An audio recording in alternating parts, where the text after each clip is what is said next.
In Slough, Berks, police were powerless to stop a 5,000 strong rave. Thames Valley Police said, "We had all but succeeded in getting people to leave when a convoy with some 4,000 people turned up." That was me, mate. Aye, aye. I didn't even know that was in there. Despite 4 arrests, one cop said the kids were good as gold. Now, you see that? Despite 4 arrests, one cop said the kids were good as gold. Now, let's get back to me leading that convoy. Thames Valley Police said we had all but succeeded in getting people to leave when a convoy with some 4,000 people turned up. And that was me. And I don't know if I don't want to repeat myself if I've spoken about this on the podcast before. But this was me, I led a convoy of 1,000 cars or something like that. The traffic filled up the entire service station, and they had a lorry car park and a car park. And so they were packed. And then I got word that the police had created a roadblock to the service station and blocked us all in. And so I said to everyone, it was time to go, and everyone packed in their cars. And it honestly was, I felt like Moses, this sea of cars. I jumped in my car and this sea of cars just opened up to allow me to drive through to the front of the convoy. And, I drove slow enough that people could get into their cars. And then, I kind of pulled up about 50 meters away from the police roadblock, and like got some cars behind me and stuff. And then I just put my foot down and just drove straight towards the I knew that they was going to just move out of the way, in all fairness. I knew there was no way they were going to stay there. And I just put my foot down, not fast, I'm not saying I did like a chicken run, but I just put my foot down. I made it clear I wasn't going to stop. And so they moved out of the way. And then we pulled onto the slow lane. And because I gave everyone a speech before we got there, and just telling people that, we had one chance to pull this off, and, we needed everybody to be driving safely on the motorway. We don't want to give the police any opportunity to stop the event. So no driving dangerously. I said all this kind of stuff.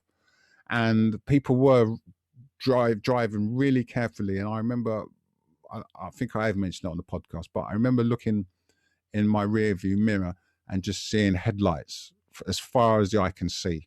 And we were all driving in the slow lane, and there was police in the middle lane, or I think it was an A road actually, but there were police in the other lane, and, they had a clear lane and they were just running up. And I remember as we got to our turnoff that I needed to come off, there was another police roadblock, and I just drove again.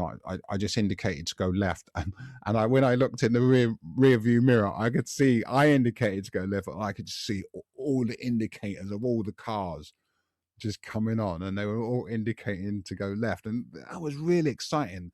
At this point, I was 23 years old, and it was really exciting. I could see all the indicators coming off, indicating to go left, and the police could see them as well, and they just moved out of the way. But when I got to the building now, it was interlocked by this chain of policemen and soldiers, and inside, the police were packing away all our sound equipment with the lads. And inside was my partners, Jarvis was inside. Actually, Tarquin was there. I'll give you a shout, Tarquin.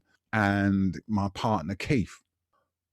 I galvanized all the crowd. I had to give them all another speech. That was my second speech of the night. And I was basically telling people, mate, if we don't get through this block, it's over.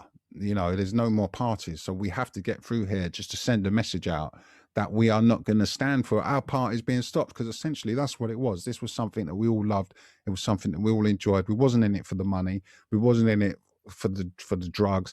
We were in it for the social element of it, the social gathering. And we didn't want it to stop. You could label it as drug parties, whatever you like. We didn't really care. But if we don't have this party tonight, it is over for us. And that galvanized the crowd, and we ran through the roadblock. We were not on the block. It was an interlocked chain of policemen and soldiers, and we just ran through them. And then I was one of the first people to get to this loading dock and jumped up into the warehouse.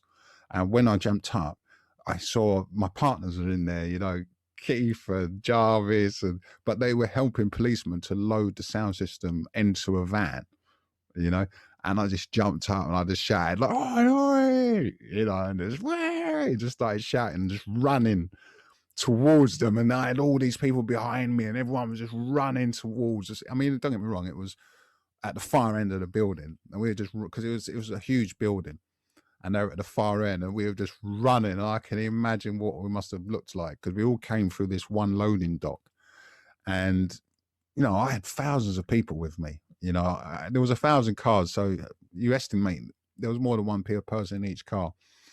And so, you know, we come just spewing out of this loading dock, and the policemen, they just put all the sound equipment down, and they just disappeared at the back. And there was obviously another way out back, and you know, they just got out of the way, and then the party happened.